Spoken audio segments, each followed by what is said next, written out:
जो दतिया का मामला है, कांग्रेस के जो विधायक थे उन पे किसी आरोप के कारण कोर्ट ने उन पे कार्रवाई की है।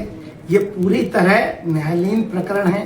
न्यायालय ने जो कार्रवाई की उसका चाहे भाजपा हो चाहे कांग्रेस हो, उन्होंने स्वागत करना चाहिए और जो भी कोर्ट के निर्देश रहेंगे उसका भारतीय जनता पार्टी पालन करेगी।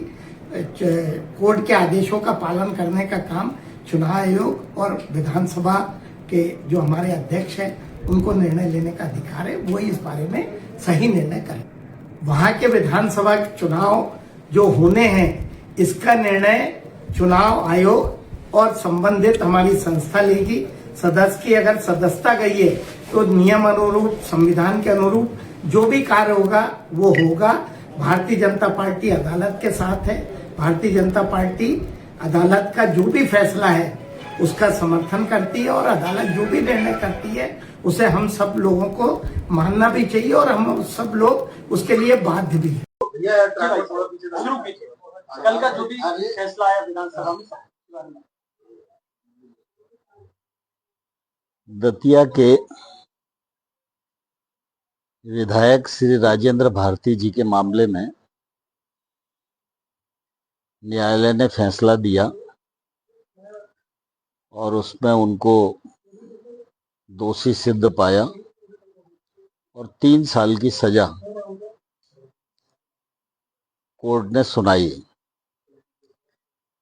स्वाभाविक रूप से लोक प्रतिनिधित्व अधिनियम 151 की धारा 8(3) में ये प्रावधान है कि 2 वर्ष या उससे अधिक की सजा किसी जनप्रतिनिधि को होती है तो वो अपने आप में अयोग्य हो जाता है।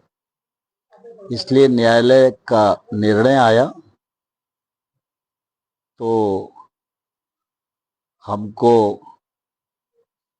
सूचना मिली और साथ ही साथ एक नागरिक ने भी कोर्ट के निर्णय का हवाला देते हुए उसका पालन किया जाए, ये भी विधानसभा में आग्रह किया।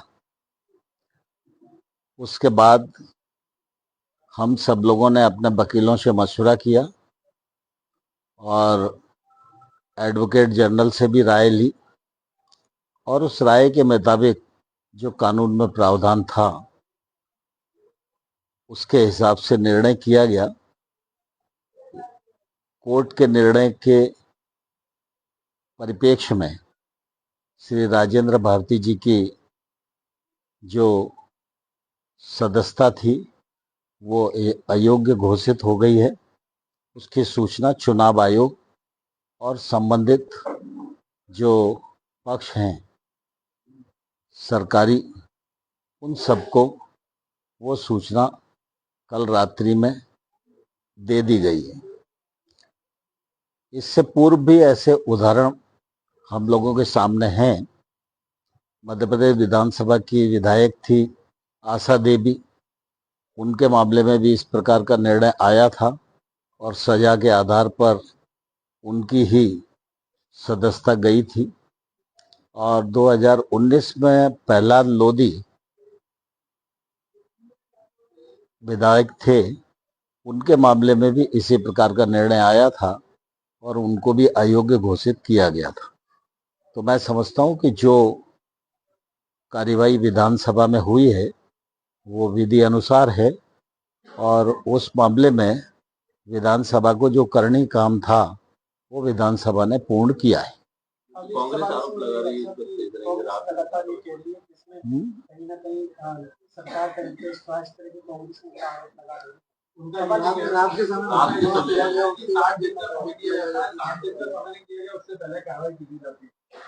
देखिए, सामान्य तौर पर मैं किसी आरोप प्रत्यारोप का जवाब नहीं देना चाहता।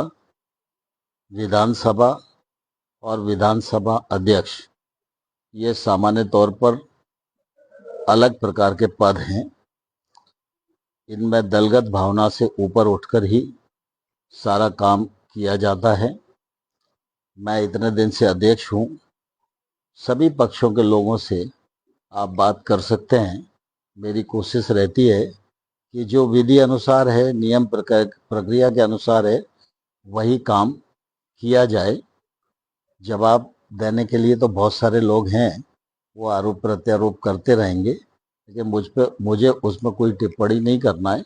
मैंने आपको पूर्व में भी बताया कि पहले भी जो भारतीय जनता पार्टी के सदस्य थे उनकी भी सदस्यता गई थी, इसी कानून के अंतर्गत गई थी और इसी विधानसभा ने निर्णय किया था।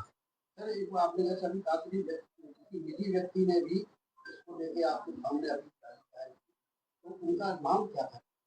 वो कोई मिस्टर गौतम है, वो एकदम नाम मुझे ध्यान नहीं है, लेकिन उनका पत्र आया था और उन्होंने कोर्ट के सभी केसेस का हवाला देकर, वो स्वाभाविक रूप से किसी भी नागरिक का अधिकार है समय पर वो दे। अगली प्रक्रिया हमारी तरफ से तो पूर्ण है। अब माननीय न्यायालय इसके आगे कोई आदेश देता है तो न्यायालय का जो आदेश होगा वो सर्वोपरि है। एक सवाल है, तो किसी भी चीज विधानसभा गए वो विधायक भी नहीं है, तो उसके खिलाफ कोई कार्रवाई नहीं, स्वाभाविक रूप से कल हमारे प्रमुख सचिव बाहर थे और इसलिए वो रात में करीब 9 बजे के आसपास आए, तो इसलिए वो अपनी कार्रवाई करने के लिए, और फिर हमारे यज्ञदत्त शर्मा जी हैं, 5 तारीख को उनकी पुण्यतिथि है और बाकी कुछ कार्यक्रम थे, उस मामले में बैठक लेने के लिए बैठे थे, वो आए होंगे। तो स्वाभाविक रूप से विधानसभा तो सबकी है। अब इसमें एक सवाल से जानना चाह रहा हूँ कि जिस तरह से कांग्रेस की तरफ से बात चल रही थी वो हाईकोर्ट जाएगी और जो सदस्यता जो प्रजा सुनाई उसकी स्टे की अपील करेंगे, अगर अपील हियरिंग में आती है तो विधानसभा के आदेश पे और जो अभी रात में निर्देश जारी हुआ सदस्यता खत्म करने का, उस पर कोई प्रभाव पड़ेगा? देखिए, मैंने पहले ही कहा कि जो कुछ निर्णय हुआ है वो माननीय न्यायालय के निर्देशा के अनुसार हुआ है और माननीय न्यायालय का आदेश सभी संस्थाओं के लिए सर्वोपरि होता है। आगे कोई आदेश आएगा तो उस पर कानूनी मशवरा करके आगे बढ़ेंगे।